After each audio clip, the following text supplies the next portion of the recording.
Love staying informed? Subscribe now and get unlimited access to local news, weather, and sports for just 99 cents a month for your first 3 months at inforum.news/join. Read every story, listen to every podcast, and download the apps that keep you informed and on the go 24 hours a day. So head to inforum.news/join right now to subscribe. What are you waiting for? Get 3 months of local news for just 99 cents a month at inforum.news/join.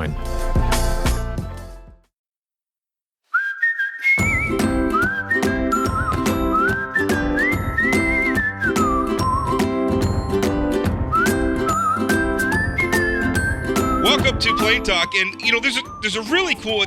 I know we're in the midst of the legislative session, and coming up a little bit later in the show, we're going to have State Representative Corey Mock on. He's a Democrat from Grand Forks. We're going to talk about pensions. We're going to talk about a lot of the stuff that's happening in Bismarck.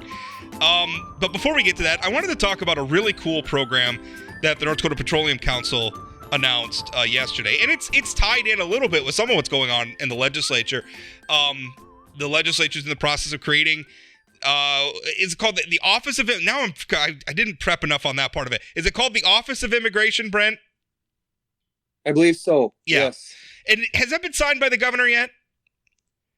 I'm not sure. Okay. I'm not sure. None We're of hoping us, that actually helps the project, but we're not counting on anything like that. As I explain this, you're going to understand what Brent and I are talking about and why that's important. But the legislature is creating an Office of Immigration. And really, I think the best way to describe it, as we're also joined by my co-host here, Ben Hansen, is North Dakota getting very intentional about immigration. We're going to identify people who want to come here, who have skills that we need to fill jobs that we need filled.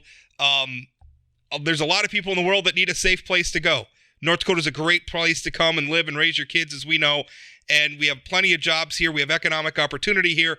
We're going to get intentional about it. We're going to do it. So the state of North Dakota is doing it through the creation of the Office of Immigration. And I apologize if that's not actually what it's called. Maybe they'll have some other acronym or something for it. I don't know. We all know how the government loves its acronyms. But then the private sector is also doing it. The North Dakota Petroleum Council, now they're the group that represents North Dakota's oil and gas industry.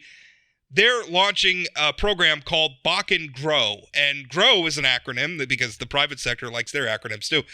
The GROW stands for Global Recruitment of Oil Workers. And heading that up is going to be former Lieutenant Governor Brent Sanford.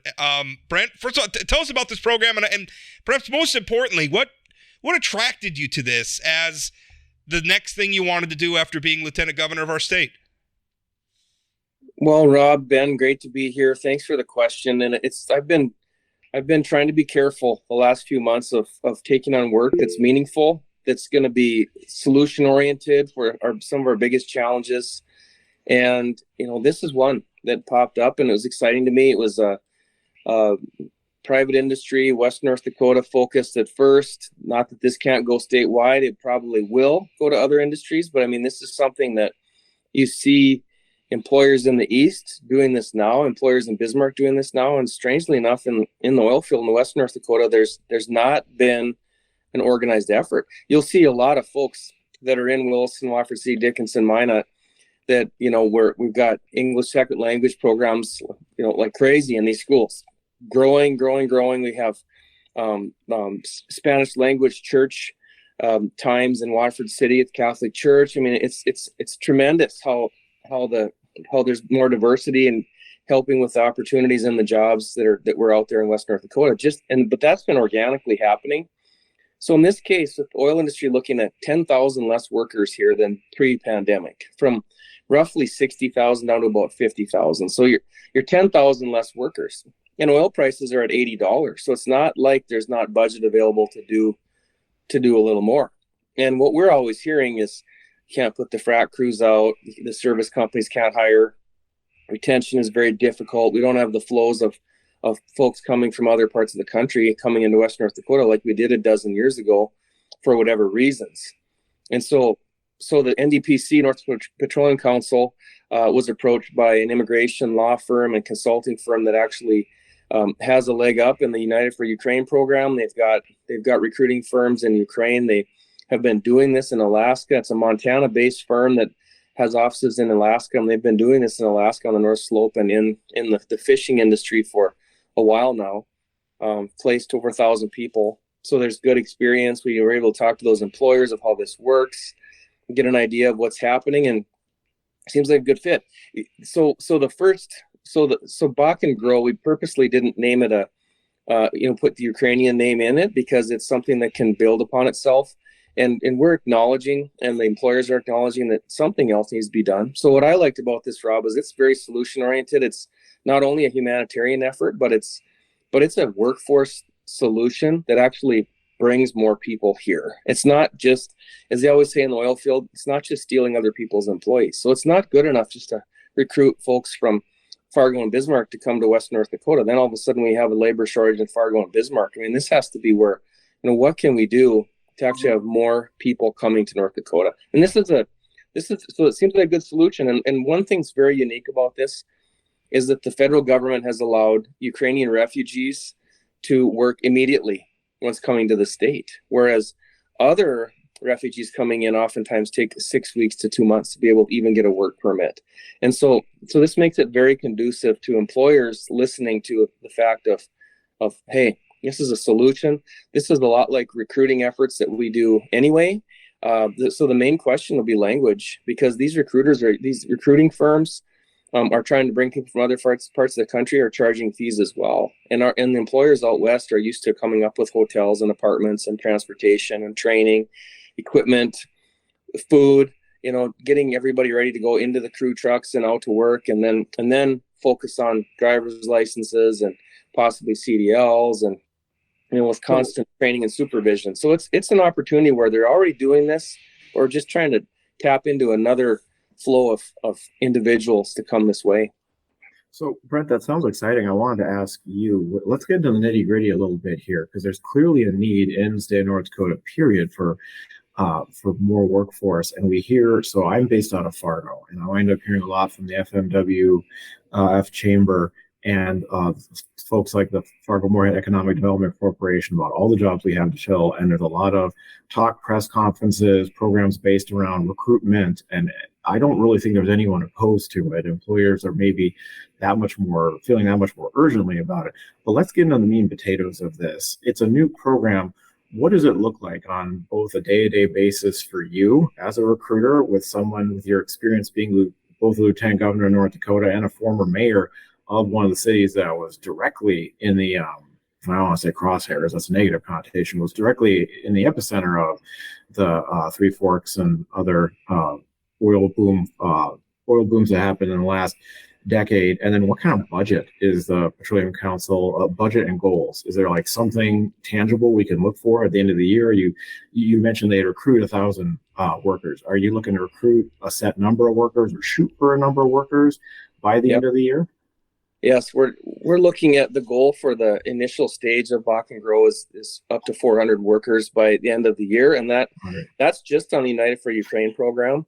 And as you start discussing this with other groups that are working on this, you find out there are other ethnic groups, there are other refugee populations that are available, and this could really get a lot bigger. So Bakken GROW 2.0, both of you know me, I'm ready to go to 2.0 before 1.0 started, but we've got to get some things nailed down on process for, okay, United for Ukraine, we're moving folks here from the Ukraine into Western North Dakota. We know there are services in Fargo, we know there are services in Bismarck.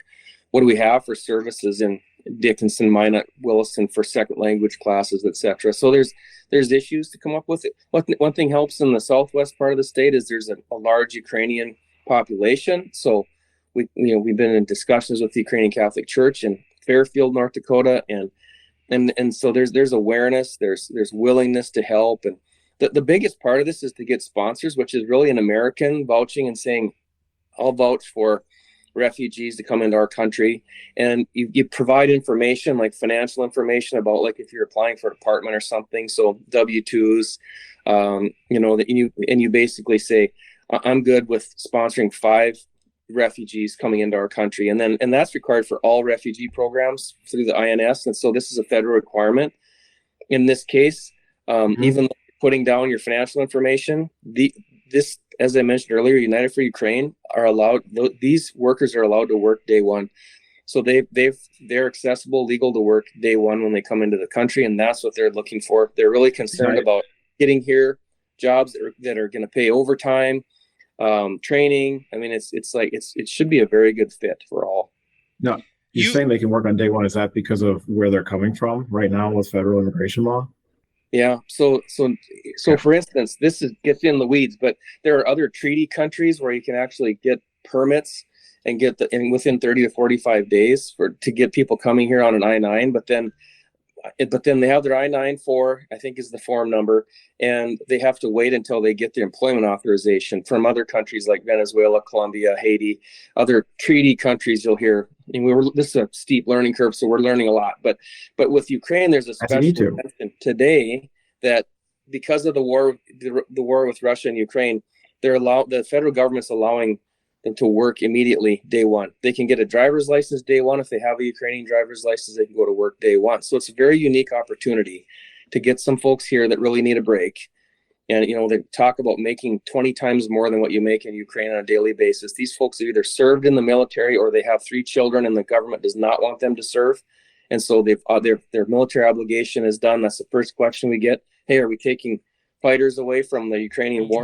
Honestly, that was the first thing I wondered about. And I was so happy when I read the press release. It went along as like, no, these are people who can't serve or have already served or in some way, either can't fulfill their military responsibilities or haven't already. Obviously, I mean, the first order of business in Ukraine is beating back the Russians. And protecting that democracy, but then the other part of it is the intent that, because one of the things that I would like to see happen is I would like to see people come to North Dakota and stay and find all the things that we've found in this state, how beautiful it is to live here and how the weather really isn't that bad. No, I'm kidding. The weather really is that bad. But you know what I'm saying? I want people to come and live and love North Dakota. Is that the intent? Is that these are long-term North Dakota residents that would be put on like a citizenship track, or is this a permanent thing, or is anybody even really? I mean, I guess it's up to the individual Ukrainians whether they want to stay here or not. But I mean, is the intent that? Is the intent to have them stay and become Americans and North Dakotans? That's the intent. I mean, it's no different than 3 or 4 generations ago when the railroads laid this all out. I mean, because of the railroads' efforts of lobbying and Homestead Act and 160 acres. 3 or 4 generations ago, we had people from Germany and Norway flooding into the northern and southern part of the state, and for the chance for 160 acres. And we're used to this. This is why a lot of our communities are where they are. It's from industry and government coming together and people finding an opportunity. And so hopefully people see the opportunity here. And what we're hearing is that the Ukrainians, customarily, they will look at resettling, and there are ways to do it. Number one is if they move into a management position, it's easier to get a visa, but also this is a 2-year program that's likely to get extended for a 3rd year. And they're likely going to bring their families here with them. And so if you're working in one of these jobs and rough numbers are 100,000 type income, and apartments are available now, which is different than when I was mayor. It's different now. We're looking and asking the economic developers and the community leaders, and there are apartment vacancies, a fair amount, a normal amount. So if a person can get an apartment, get that vehicle, feel good about their job, they're feeling loyalty with their sponsor, with their first employer that got them into this opportunity.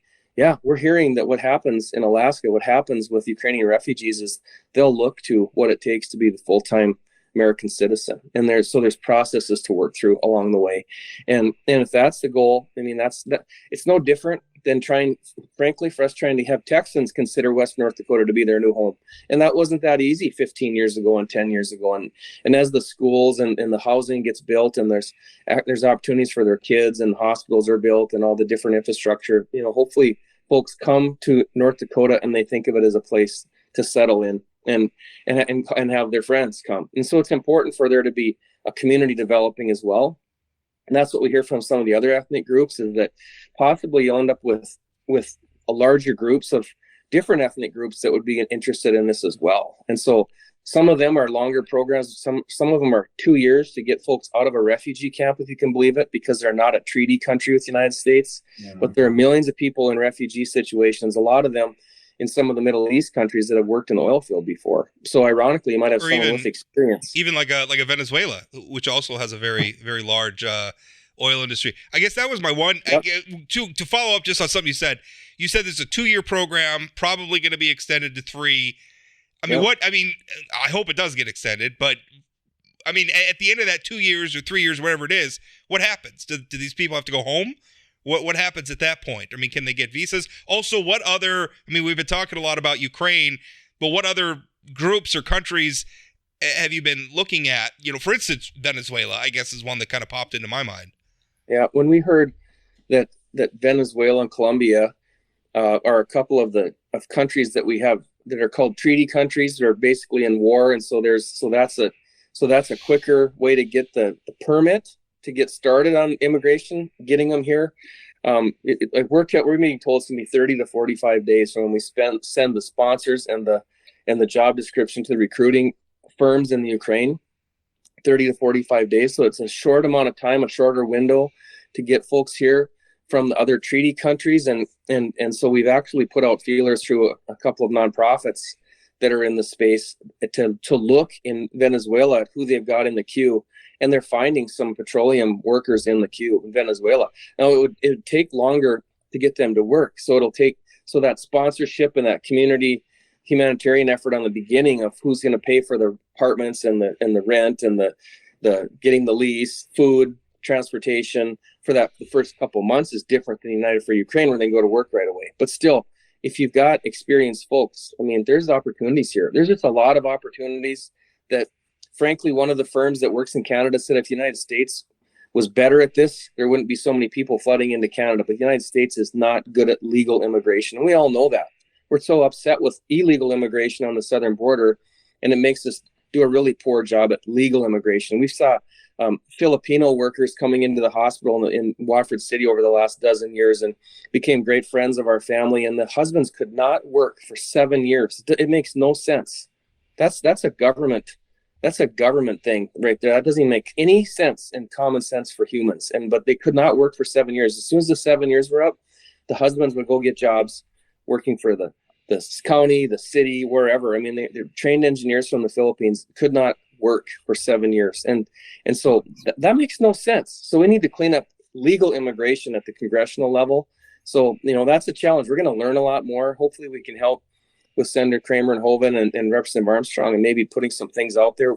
For one, there's Kurdish employees working in Fargo. There's Kurdish citizens living in the Valley City and Fargo area that have been here for a long time, and they're not a treaty country. Iraq is not a treaty country, so we're hearing it might be 2 years or more to get people moving this direction from there, and some of those folks that work in the oil fields as well as we would know, and so again, it's something that does not make sense. I mean, if the United States is in a workforce crunch for whatever reason, let's try to put solutions together and get government out of the way. But it's hard. It's a very complicated issue.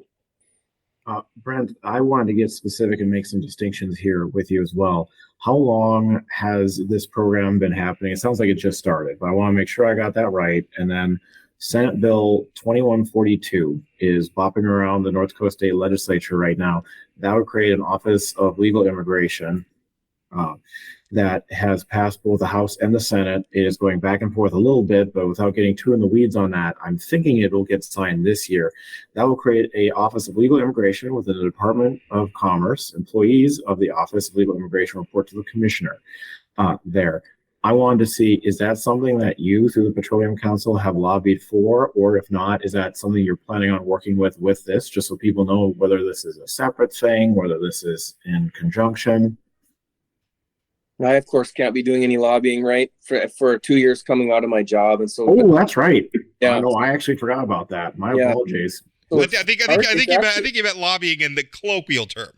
Yeah, it's actually hard to even think of, can you work anywhere in North Dakota that doesn't have some tie to government? That's impossible, But no, I just actually screwed that up, Brent. I apologize. I was not trying to get you in a gotcha question, but I'm wondering if if the bill passes, are you planning on working with that? What is the distinction between like an office like that with the State Department of Commerce and the Petroleum Council that you're working with?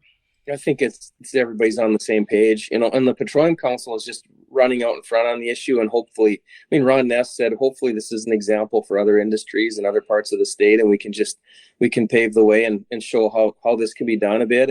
But you know what? It's already happening in Fargo and Bismarck. It's just quieter. There's pockets of employers that are doing this on their own. It's very hard to do on your own. So that's why the Petroleum Council is trying to help their members and get this going from an industry group standpoint. So it might be a nice model, but you know, they're not putting a lot of staff in this immigration office from what I understand, but I can tell you that commerce and the work they're doing for workforce development, it'll tie hand in hand. And then you could see where they could start accumulating some of the opportunities for other populations, for programming tweaks that would be suggested to the federal level. I mean, there's a lot of good that can come from it. You know, there was a bill I know that Ron was watching that was referring to driver's licenses for non-citizens. You know, so I know that he was able to put some real world examples in for the senators and representatives on that bill. I think that passed that passed almost unanimously in the Senate just recently. So I think that bill's on its way. Yeah, and it was to make sure that people that are here working legally can get driver's licenses, which they already can. You don't want to take a bunch of driver's licenses away from people that were already here working legally, you know. Yeah, so I mean it gets back to like the thing you said about people not being able to work for 7 years. It's like, hey, come live in our country, but you can't work, and you can't drive, and you can't do all these. Like, why would they want to be here then? And are we not just setting them up to fail if they can't do the things that they need to do to live a life and make a living?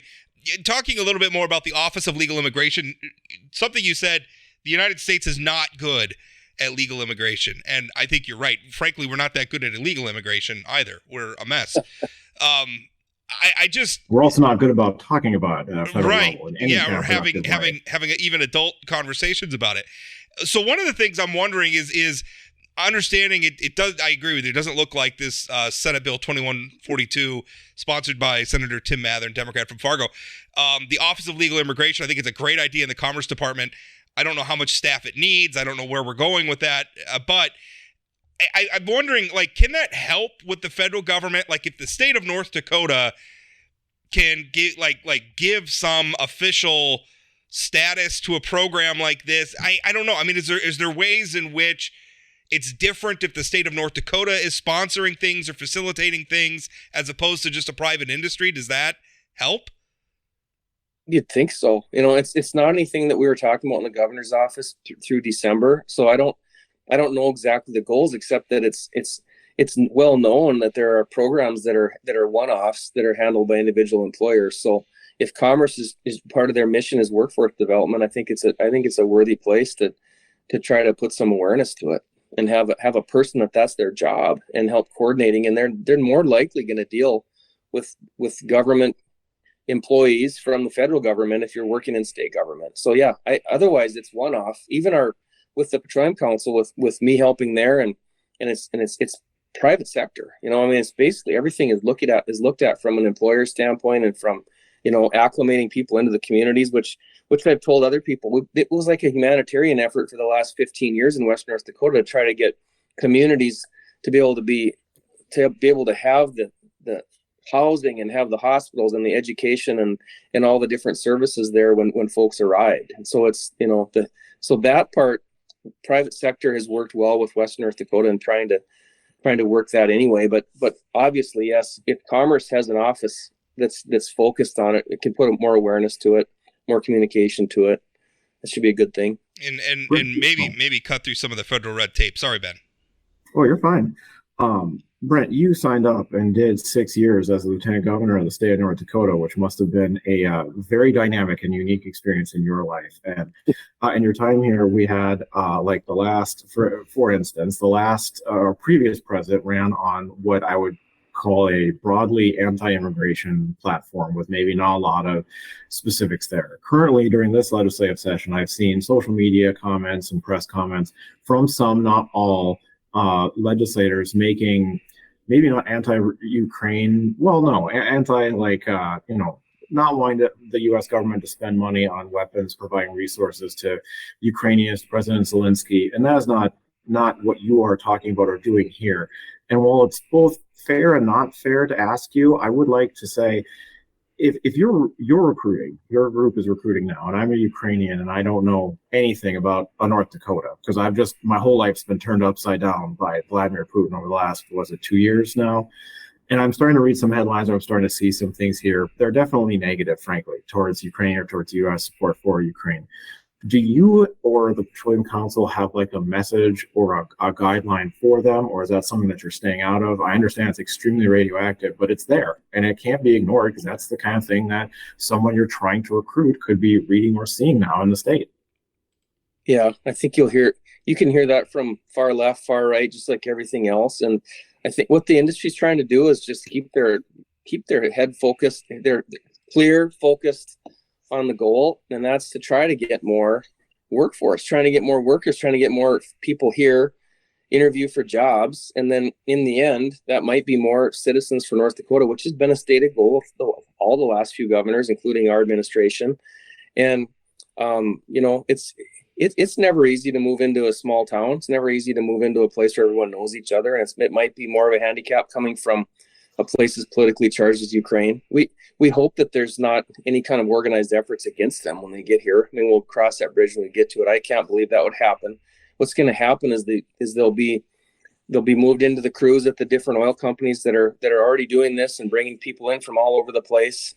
And there'll be, there's a lot of Hispanic workers out there now, so they're getting good at identifying where the extremely bilingual person is and the person not quite as bilingual, and then making sure you've got connection on the crews, and then the language starts to come pretty fast. And so they're customarily happening. It's customarily happening now. It's just that these are people that are showing up, like I said, organically, not intentionally. And this is an intentional effort by the NDPC to come up with 100 workforce applicants by first part of July and 400 by the end of the year, see how it goes, and then branch out into other refugee populations, other immigrant populations, and see what can happen just to get more potential job seekers. You're hearing numbers like 100 applications come in, and by the time drug testing happens and testing, and they're hiring like 4 people. So I mean, it's a challenge in the oil industry right now, which it seems like it with that kind of opportunity for pay, it should not be, but we don't all know what's happening with the Great Resignation and people not coming back into the workforce at the levels before. But it's real. And so this industry is looking at it as a chance to pay a few $1,000s in fees and get some applicants and make a go of it. And maybe it's going to be some folks that are loyal and hardworking and glad to have the job. Brent, thank you so much for your time. I appreciate it. It's a great program. I'm excited about it. And maybe if we do more stuff like this at the state level, that'll be the impetus for the feds to figure it out and get us some workable immigration policies. Anyway, that's a whole other show. And Brent, I just want to say you apologize for getting in the weeds, and you never should. Let's get into the weeds should probably be the nickname for this show.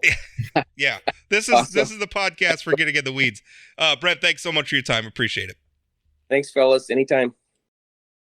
Hi there, my name is James Wallner. I produce and host the podcast Dakota Spotlight, a true crime podcast that tackles historical and unsolved crimes in the upper Midwest. Follow along with me as we search for a missing girl, attempt to solve a 45-year-old murder, and much, much more. That's Dakota Spotlight Podcast, anywhere you get your podcasts, or at inforum.com/podcasts. Well, we just finished up our interview with Lieutenant Governor, and Ben, I'm excited about that program. I think it's a good program. It's just something that makes so much sense. How rare is it, right? That it's just something that makes sense. North Dakota needs workers. Hey, there's this pool of workers that need a place to go. Let's figure it out. Absolutely. And it looked like there was something concrete with it. And I do think that Senate bill, while separate, is one of the positive stories coming out of the legislative session. I'm glad Tim Mathern is sponsoring that. It looks like it's gotten bipartisan support. We need to have that here. What did he say? 400 workers on the ground here by July? That was Brent's goal, was that, and I would love to hear the results from that. Not to grade them or to judge them, but I just want to know, did you find out you actually could get 500, or we could only get 200? Here are the problems, and here's what people need to know. It'd be good to follow up on. All right. Well, we're going to switch gears here. State Representative Corey Mock joins us from Bismarck, straight out of the Wait, which committee were you in? You were in appropriations, government operations. Appropriations, yeah, government operations section of the appropriations committee. So he's making time out of his busy schedule to join this podcast for In the Weeds Weirdos.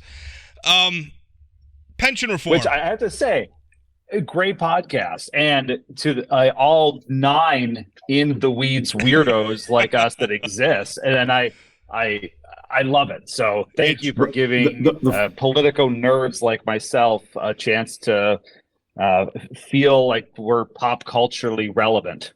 The former lieutenant governor apologized and said, well, sorry to kind of go in the weeds here on immigration statuses. And I said, Brent, this podcast pretty much should be called Let's Get Into the Weeds. Never apologize. Yeah. Well, and there's definitely more than 9 listeners, but maybe not more than 12. Oh, absolutely. No, maybe not more than 12. I think there's only 9 that truly just, hopefully there's more than that. But. Yeah. All right. Pension reform. You had a spirited debate on the floor with State Representative Jim Casper, Republican from Fargo. I've obviously got my opinions about pension reform. What's going to happen with this bill, Corey?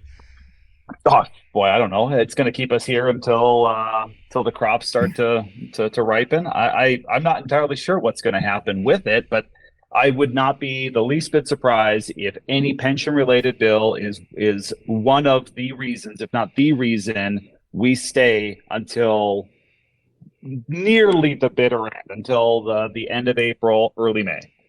Representative Mock, I wanted to have you on because I thought you provided a lot of hard stats and facts about where the impetus of this bill came from and the procedure it has gone through. And I want to ask you a more philosophical question, which was, I feel that Governor Burgum wanted the end result of this bill, which was to change public employees' pension plans, their retirement plans, from a defined benefit to a defined contribution, an inherently worse deal on their end. Now, that's a worse deal in a vacuum. We can talk about that.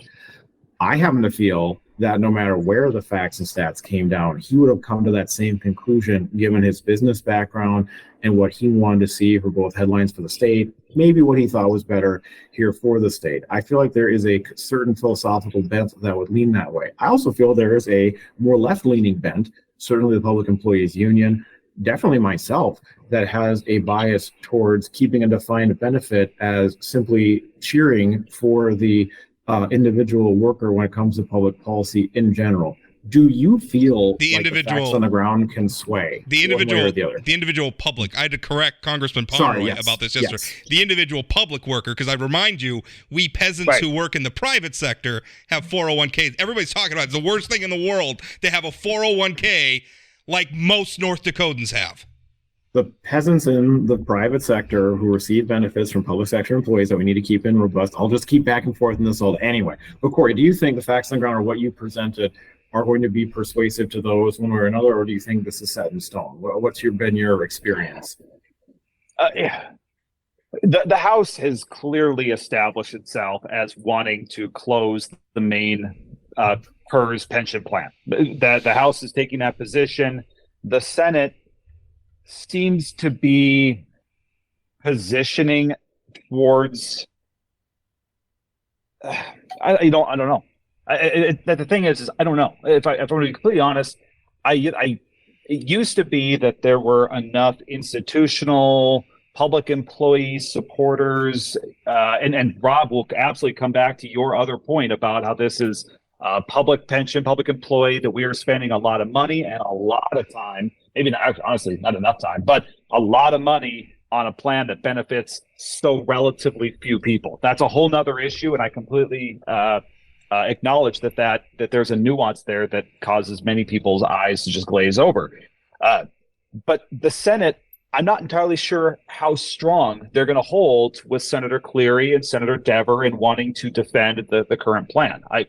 I don't know what some of the new Senate leaders are wanting. I don't know if this is going to come down to an 11th hour bargain, if there's a deal, and if so, what does someone like Senator Hogue or Senator Beckedahl, the majority leader and the Appropriations Committee chair, what are they wanting to accomplish that can use the Senate support of pension reform as its currency? I'm not sure, and I don't know that anybody knows that. It may not for another couple weeks, but The numbers to me are the most concerning, and we've been flippant about the long-term cost of this.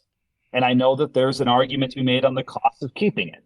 There are multiple commas in every number that we're looking at, whether it's for keeping a pension or getting rid of it.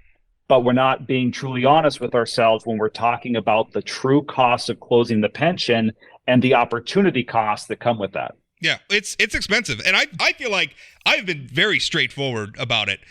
If we get rid of a defined benefit pension, that is one reason where we can pay take-home salary that's less than the private sector, because they typically have a lusher benefit package than people in the, and big part of that is the pension. So if we get rid of the defined benefit pension, if we want to continue to attract employees, we're probably going to have to bump up pay. We're going to have to fill in that gap. It's also going to cost a lot of money, because in order to move away from a defined benefit pension, it kind of works. Well, I was going to say pyramid scheme, but that's pejorative and unfair. It kind of works where the new workers coming in are paying into the pension so that the pension can pay out, plus its earnings as invested, can pay out benefits to the people who have retired. If you don't have new workers going into the pension, we have to replace what they would be contributing with appropriations. So that's going to cost us money over time. My problem is over the long term, and I think that's really what's coloring this entire issue, is it's such a moral hazard, and so many of the risks are on such a long timeline that I think it's very easy, much as we do with things like Social Security at the national level, to just kind of shrug our shoulders and kick the can. And I don't want to do that. I feel like we have the money now. We could be wide-eyed open about it. We can make good on our commitment to the people in the plan and transition to something that doesn't have these liabilities. And it's going to be a rocky transition that's going to take us decades. But if we start it now, I think we could get there. Now, I agree with you, Corey. I think people have been flippant about that. That's the reality. It's a tough pill to swallow, but I think we ought to swallow it better now when we have the resources to deal with it than in some point in the future where we may not be able to make good on our commitments to these public workers.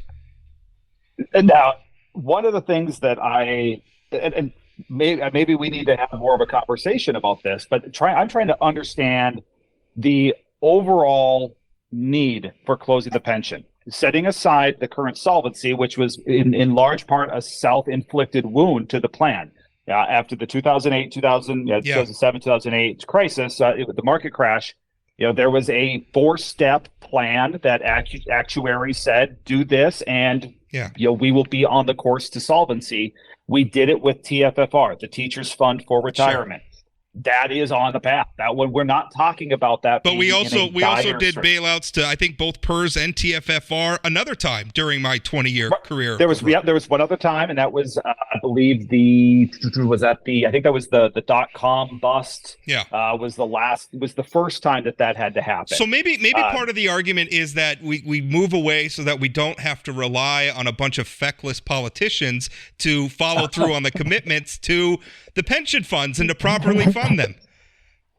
Well, no, again, I feel like you're really wanting to just turn this into a multi-part series when we introduce the concept of feckless politicians. If you guys want to have a spin-off podcast, let me know. I'd be glad to be a guest host. We could call it. I'll take it a step further and say that it's voter civic duty to make sure they're voting people into office that take care of public pensions in the long term. I'd also reference federally what the Bush administration did with the post office, which was garbage. They made it have to be solvent for 50 years in a way that no other one has, and then they jump up and down, flap their wings, all a chicken attempting flight, saying that this institution can't possibly exist and can't possibly make it in the future. And I would love to know I'd love to play the devil's advocate to the devil's advocate here. What if we are wrong?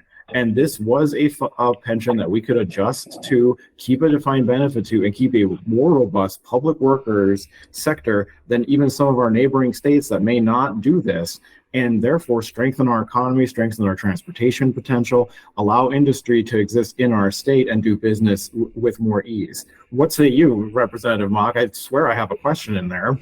Right. It's starting to sound like Well, again, this is really, if we truly are in the weeds and people are North Dakota politicos, you just may get this joke that almost sounded like a Keith Kempenick, Representative Kempenick question.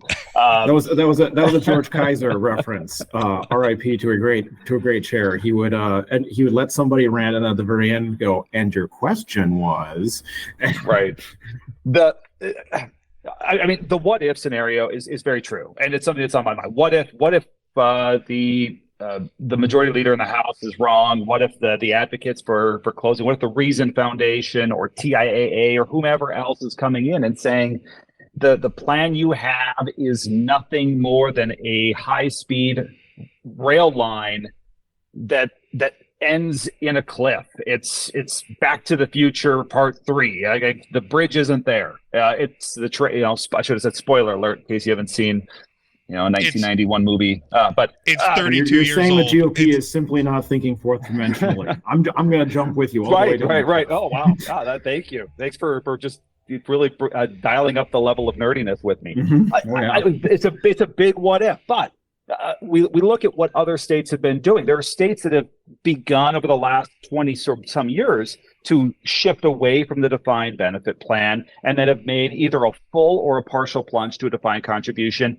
And this the grass is greener on the other side. This idea of luscious grounds, green, lush grass, and this paradise, this heaven on earth. We could get rid of this defined benefit plan and go to a 401k style defined contribution. It's not there, and it's creating challenges that they're now having to dig out of. In some cases, it was poor planning. They took the most optimistic estimate on what it would cost over the lifetime of the pension to close it out, and now they're really struggling to make up that financial commitment. Then there's others that did a half approach, and they're seeing that it's just not the true A/B test. It's the defined benefit is outperforming and has greater benefits than the defined contribution, and there's a growing demand to shift everybody back towards the defined benefit. I believe Oklahoma is currently debating this. North Dakota has not. This is the first time we've gone down this path. I believe in the 60s we had a defined contribution plan that came back into the 70s as a defined benefit. I mean, I don't. If the reason we're closing it is to attract more workers because there's more portability, well, I mean, we could. I challenge that. Public workers are well known for jumping from job to job. That's Well, right, but they're also defined. There's portability that comes with both versions. I mean, you have portability with your defined benefit, and if you leave the defined benefit and go to a private sector employer that has a 401k, and then you come back 10 years, 15 years later to a pension, you can buy in. Yeah. It's not cheap. Well, there's an option. If you put a defined benefit and a defined contribution plan in front of a worker, they're going to choose the defined benefit plan, and I don't blame them for that. It's a better deal for the worker. I wish more private employers offered it. And I mean, and that kind of goes back to your point earlier. But let's talk about that. Why have private employers moved away from it? The only places where defined benefit pensions exist are for the most part are either the government or certain industries, which if you look closely, the government's backing their pension or flat out operating it. So it's like the government's the only place where this still exists. Why is that? And I guess my answer is because the government can deficit spend, and the government's spending other people's money. And so that makes it a lot easier to swallow a lot of the costs that come along with a defined benefit plan that the private sector doesn't tolerate. And they also pay less for equivalent work. It should be put front and center. There is simply less, on the whole, opportunity to make income in the public sector versus similar jobs in the private sector. I think, and I don't know why more private sector industries or private sector employers are not choosing a pension. And I'll admit, much like most of my colleagues, I am arguably an expert of nothing. Certainly not pension.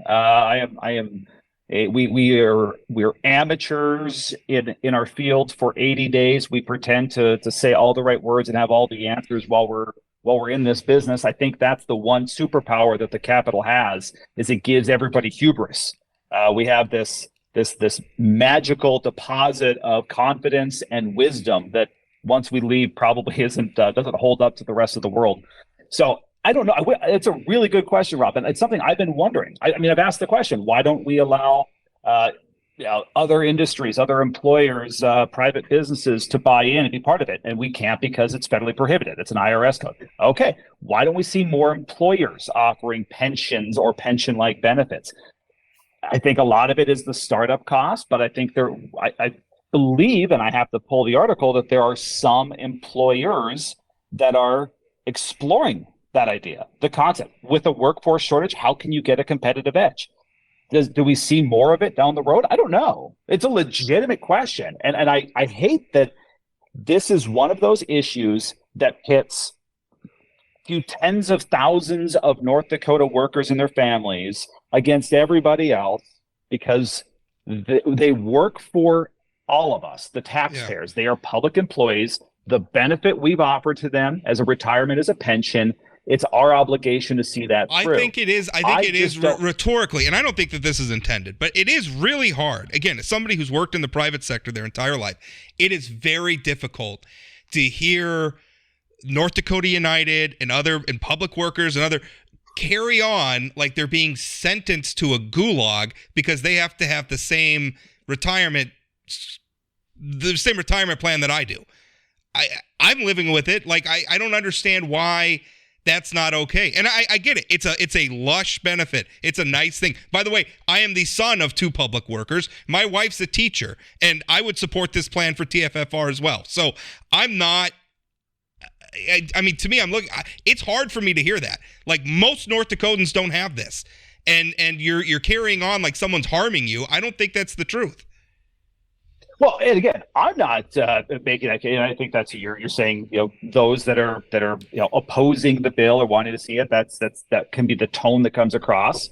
And to the professionals that are there, that's their job. They're members, the people that are part of these plans. As they're working on recruitment. They've got, in teachers' case, you have future teachers that are currently students. They're going through. This is all part of their goal. They make a sacrifice. You work the days, the hours. You're not gonna hit a 7-figure salary. I mean, you're probably barely gonna hit a 6-figure salary at the pinnacle of your career. And you make that comp that you trade that for a steady retirement, a stable retirement. It's an opportunity cost that you make at the front end, and it's not something everybody can make. But it's those are the nuances that make this conversation so difficult. I will say, and this is where we just need to call out where I don't know that we're speaking consistently this session. As we're talking, I've heard people say that we need to get rid of the main pension plan because it does not recruit or retain. New employees don't want it. So why are we keeping it? It's costing us money. It provides no competitive advantage. Employees today want defined contribution plans. And yet, in the same session, practically same day, not quite, but not far off, we have a bill to move all state law enforcement officers that are on the main plan to put them onto the BCI peace officer plan. Highway Patrol is exempt. They have their own plan. But you're taking your Parks and Rec, your Game and Fish, those law enforcement officers, and we're moving them from the main plan. Just as we're about to scuttle this ship, we're pushing them over to the peace officer defined benefit plan. And the reasons we're doing this in testimony is for recruitment and retention. That this is fair treatment. It's about recruiting and retaining our law enforcement officers. I'm really struggling with the ideological consistency here, and I know that's not what you're getting at. Yeah, but I think it's silly. If again, at the individual worker level, a defined benefit plan is great. If I was going to work for the state, I would choose a defined benefit pension. It's just for on the individual level. My argument is it's not a good deal for the taxpayers. And I would, 2 things. I would push back on, North Dakota United's job is to advocate for their dues paying members, and they are going to take a stance that's going to benefit them. I would say it is absolutely no different in tone, as far as being dramatic or however you call it, than anything that the North Dakota Department of Commerce, NFIB, or any other private sector business lobbying groups take on behalf of their clients or industry and state in general upon most, or if not any, regulations being proposed to them as something that is going to threaten their industry, have a negative consequence, because their job is to play the devil's advocate. I get it. I'm not holding it. Let's take this unformed bill and make it even if it's not the one you want, let's make it the best version of the one you want for the most North Dakotans. They're advocating on behalf of their team, and I don't think there's anything wrong with it. Their target audience is the legislature, not necessarily the general public. I'm just saying, when you're telling, I'd say yes and no. I say it's both. When you're telling the general public this horrible thing is going to happen to public workers, they're going to have the same retirement you do. I just don't think that's... that's not how they would put it. They wouldn't say it like that. That's kind of the argument they're making, though. But Representative Mock, I did want to ask, you have been around the State House, North Dakota State House, long enough to know, to read the tea leaves. You're saying you didn't quite know where the Senate was going to lie.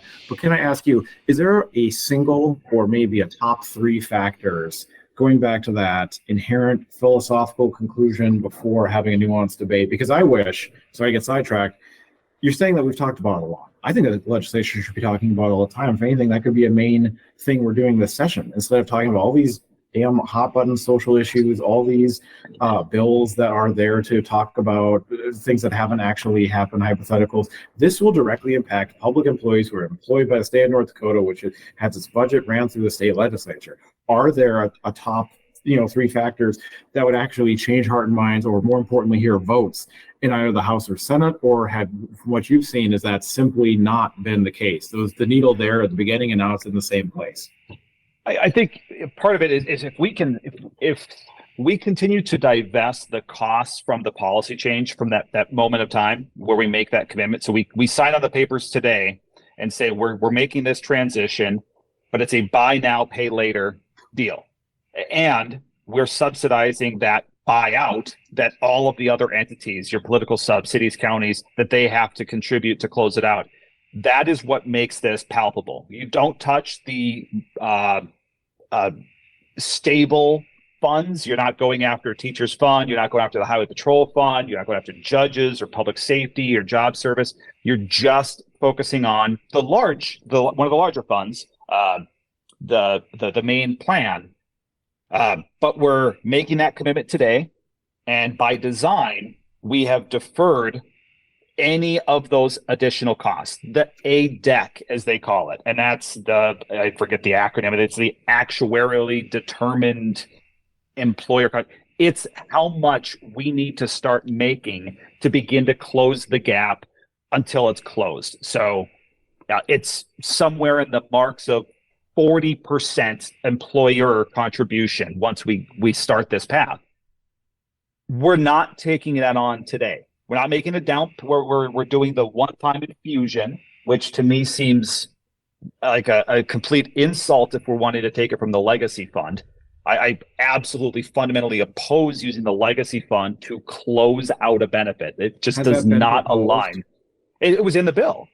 That was the first payment, $250 million from the legacy fund. It's in the stream. So you're going to take $250 million out of the legacy fund to shore up a pension that you intend to close. To me, is a complete insult. But that's another issue. You've got that cost. We're not forcing cities and counties that are also going to be impacted. They don't have to pay the difference. The state's going to pick up their tab. And we're doing it so that you don't see the real costs that comes with property taxes as you have to make up that difference. So the state is making it easier to close this out by getting rid of the financial costs of our decision today and deferring it to the next legislative session. That's a fair critique. We need to go into this clear-eyed about what it's going to cost and sell the public on it. And the problem, I understand why they're doing it. That's politically riskier if you tell people. And that's one of the things I hate about this issue is it's like, let's stick with the flawed status quo because getting away from it, we're stuck in a swamp, and getting out of it is going to be 30 years of fiscal pain. I don't like that. I mean, those are two bad options. I don't think the status quo is good for taxpayers. I think also getting out of the status quo is also not good for taxpayers, but at least there's an ending date to it, where eventually we're transitioned out of the defined pension plan and we're free and clear. It's just that's 30 years from now. In theory, as far as getting out of it, it's a lot of pain. It's expensive. We don't know how much, but it could be as much as $5.5 billion to close this out over 30 years. To be clear, over 30 years, exactly. But a lot of it is front-ended. Next biennium, we're talking $500 million. So that number should drop, but it's a front-loaded number once we begin to make those payments, which aren't really starting now. They start next biennium. But that's assuming we see this through, you do it right, and you never, ever have a need or desire to change back. And that's not what we're seeing in other states that have gone down that path. So then you go through the costly endeavor of a closeout, only to realize that it wasn't as great or as helpful as you hoped. And now you have to come back and reverse course. How much more does that cost? Again, we're talking a lot of what ifs. There's an ideological question that goes into it. But if you look at what other states have done that have closed or modified, the writing is not so clear and concise. It is not a uniform consensus that closing the pension and going to a defined contribution is going to right all the wrongs in the world and solve your state's financial problems. That gets back to the central wackos of Oklahoma are doing take backsies on this. I think maybe North Dakota could take a and West Virginia. Wow, just nothing but a bunch of Californians there. But again, that's the problem. Is we either have to rely on the status quo and hope that the politicians appropriately fund the pension so that we don't create another moral hazard in the future, or we go down this other route and we hope that the politicians, stick to their guns and see it out, even though it's going to be tough medicine for a while. Either way, what a crap position for us to be in the first place. And if Representative Mock is correct about this not working out so well, if we do move to a defined defined contribution system, we unfortunately then are stuck again with North Dakota's one of 4 states that meets every other year. If we determine by the end of this year or by 6 months into implementation, this is bad, we start shedding some workforce or it's moving generally in the wrong direction, now we have to wait another 2 years. We have to have a bunch of freshmen who we need to educate on this issue because we don't have an annual session. Just think of how many freshmen we're going to have in 8 years.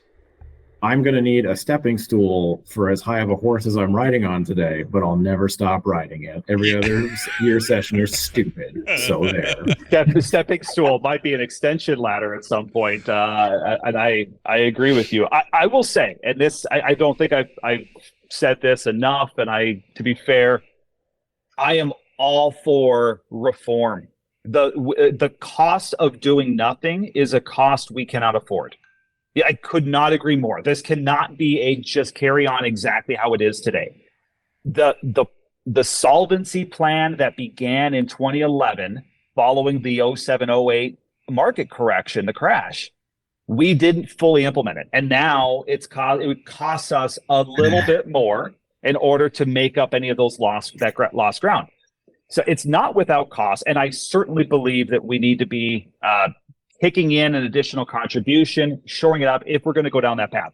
I believe if the numbers are correct, the cost of solvency is at least half as expensive as the cost of closing it out for that whole 2-3 decade time span. And you have the benefit that continues to be there. What's not included in that $5.5 billion closeout cost is the cost we now are also paying towards the new defined contribution for the new hires. So we're still having to pay the benefits on the new employees in a different system. So that's another price point that is missing. Again, I cannot agree more that reform is needed. I will work and hope that we can figure out a way. But I don't want to call it reform if it's just putting more money in. And I guess You know, but reform isn't closing it. Yeah. Closing it is killing it. I mean, that's the other thing. It's not pension reform if you're closing the plan. Yeah. Well, it's retirement I don't plan know what else reform. you'd call it. If it's a retirement plan, retirement reform, something, but it's not pension reform if you're closing it. I guess. Talking about Social Security, which is another basically a defined benefit pension. It seems like the only solutions are either we pay more into it or we get less out of it, and it seems like those are the only ways to ever fix a defined benefit pension. Is we either pay more for it or we get less out of it. And that just is not, again, I would like to get out of that. And if 30 years of pain is what does it. Yesterday I was actually texting with Senator Cleary about this, who's one of the Republican lawmakers who agrees with your position on it, perhaps not least because he lives in a district with a whole lot of public workers living there, which hey, it's his, I'm not insulting him. That's his job to represent those constituents. I was texting him and I said, our state motto is it's in Latin, which is funny because our official state language is also English. So I don't know how we did that. But our state motto is something like we sow for the future, right? We sow now for another generation, which I think is beautiful and frankly ought to be on our state flag. And that's kind of what I'm looking at here. Like, I would rather go through 30 years of pain now and get rid of this thing and have something that's has fewer, that we're not trapped with just a lot of bad decisions. I would rather do that for the future of our state. And even if we have to use some legacy fund dollars, that sounds like a great legacy for our state.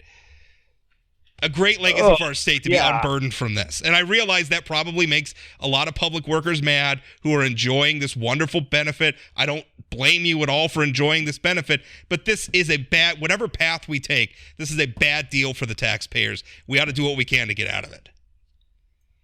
Yeah, and I would disagree that the legacy fund is an appropriate use under any measure. The legacy fund was there's a lot of debate about what the role or the purpose of the legacy fund is, but to be used to buy out or to serve as a refund or an escape hatch out of past decisions, I don't think is it.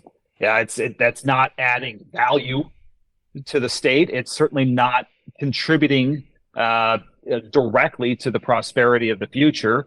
The only way it could be seen as having any net benefit to the future is if and only if your belief that the pension can only be an anchor and can never be a benefit. It's always a liability and never as any redeeming assets or attributes that can be true. And I'm always open. I've become way too open to ideas and theoretical possibilities. So, Rob, Representative Mock, again, I don't, much like Brent Sanford, I don't know if you need to apologize for being open to ideas, but I thank you for being nuanced about the approach, being willing to talk about the stats and facts that I feel, and I've clearly editorialized today, wax philosophical. I don't know if those factors are going in or being considered when we're talking about these votes. I'm wondering if we're coming in with legislators who are coming in with preset conclusions, including those who oppose the reform, by the way, who need to come in and have this. And I'm tired of hearing can't. I'm tired of hearing this isn't solvent. There's no solution. I'm tired of we can't do this. Well, then why'd you get elected? Social Security is, actually Social Security is another one. Yeah, you could raise retirement age by 2 years and bop the cap up to 150 instead of 100,000. Yeah. And then make solvent the most successful senior age anti-poverty program in the world in the last century. And I love government programs that we fix by saying it'll cost you more, but at least you'll get less out of it. So no, we'll get more out of it as a society, Rob. My belief as an elected official, it's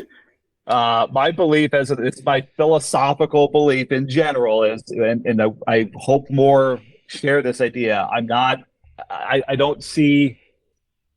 don't like elected officials that are problem deniers or and at some point we're all a little problem creators. I think that's usually my joke, my mantra at the beginning of the session is that we'll spend 70 days creating problems in the last 5 to 7 solving the problems we created, and then we'll give ourselves this huge round of applause, giant ovation for being the heroes of the earth. We have a tendency to manifest problems and then we create them while we're here. It's not; these are very general and highly exaggerated, but it's kind of my type of humor. Don't but I like to think of us, and we should be problem solvers. Sorry. Yeah. No, it's fine. I mean, that's problem solvers. To your point, Ben, the words can't. I hate the words can't. I don't like it when my kids say it. I don't like it when I say it. I don't. Tell me why. Let's solve the problem. Let's figure it out. What is the problem? That's a good question to ask. We don't ask that often enough. And how can we get there? And there's no bad ideas in brainstorming. Get out the whiteboard and throw out every bad idea you possibly can. Yeah. And the more wrong you are, the closer you get to hopefully the correct answer. Well, we're about 19 minutes over time from when we were supposed to end this interview with Representative Mock. But in our defense, he was 15 minutes late. So absolutely you were. I'm still. We appreciate your time. I was trying to figure out how to shoehorn in saying that this legislation might be a holdup, and then maybe like someone like Governor Burgum would say, no, it's a science experiment, because I was just trying to jam in another Back to the Future Part 3 reference for you, laugh. That's the nuance and detail I bring to this podcast. So just to review, Representative Mock apologized for being open-minded, and then was afraid about spoiling a 32-year-old movie. So okay, this is true. This is true. Those are the things you should have taken from this if we're going to say anything, if there was any one movie from the early 90s that people have yet to get to, it's the third movie of the Back to the Future trilogy. So I feel like I've seen it, and I can tell you if you haven't seen it, you didn't miss much. All right, we're going to end the interview there. Thank you so much for coming on, Corey. And again, this is an intractable situation, and it is hard. And I do feel for the public workers. I'm sure they feel like a football right now that's been fumbled, and everybody's fighting over it. And I am compassionate about that. But there are the taxpayers, the broader taxpayers who have to pay, and of which the public workers are taxpayers as well. But we all have to pay this stuff, and we do. We're stuck in a position, unfortunately, where there aren't a lot of attractive options. There's no easy button. You're exactly right. There is no easy button. This is difficult, and I hope that others would be as open-minded and willing to find solutions. And we all carry our biases. I will say reform is absolutely a high priority, and any action that we take now we should be feeling or paying for those consequences on day one. Don't defer the pain. Don't buy now, pay later. Connect the two. In the world of term limits, it is way too easy for us to make decisions that we will no longer be here. That's the moral hazard of these pensions to begin with, where we create fiscal trend lines, the consequences of which are going to be long after most of the people making the decisions now are out of office and even may have shuffled off this mortal coil. So that's a big problem with this debate. Anytime you've got a long-term liability, absolutely. But when you're getting into this, we're making a decision today that has to be seen through for literally for decades, for generations. And we are removing choices or making more complicated choices. And if there's hard term limits, there is no risk to someone who's nearing the end. I will not be here to pay the consequences, to reap those consequences in 20 years. If I exhaust my eligibility, I'm out. It's the next person's problem. It's future Corey, Ben, Rob's problem to deal with. And we should start paying that, adding that cost. Let's put it on the tab today, and let's get started. Early money is like I would just point out, don't delay if we're going to do it. There are no term limits for podcasters, though, so I would just point that part out. Now you're hiring. What's that? Well, all right. We really do have to end this interview. Corey, thank you so much for your time. I appreciate it. Thank you. Always a pleasure. Anytime.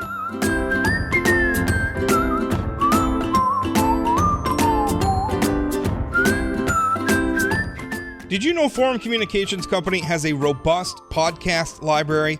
At inforum.com/podcasts, we have everything from politics, sports, true crime, outdoor adventure, and more. Visit inforum.com/podcasts and explore them all today.